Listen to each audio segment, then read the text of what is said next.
Eng qizig'i hozir soat 4. Lekin men qornim juda ham och qolib ketdi to'g'risi. Yugurishga chiqishimgacha hali 3 soatlar bor, hazm ketsa kerak.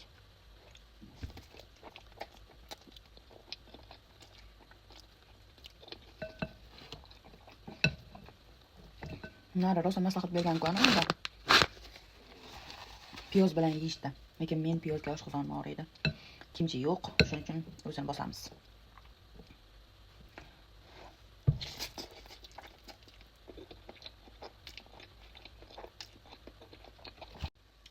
Ketchup bilan yeb ko'ramiz. Ta'mi qanday bo'lar ekan? Yangi ta'm yarataman.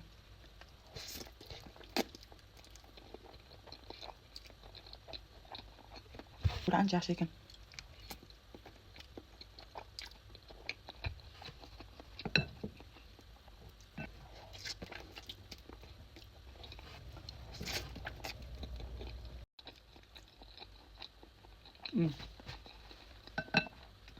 Eng ko'p videom 55 mingta ko'rilgan. 55 ga ko'rilgan. Bittasi 10 ga ko'rilgan. Ikkita videom ancha katta ko'rilgan. Bir xil istoriyasiga qo'yapti. Yomon xursand bo'lib ketdim. Men ham eplab bo'lmay qoldi deb o'tiribman endi o'zim. Seni 350 ta nima deydi? Bitta video bor-ku. 350 kishi meni ko'rdi deydi-ku. Xuddi shunday his qilyapman. Xuddi men butun dunyoni tanitgandek.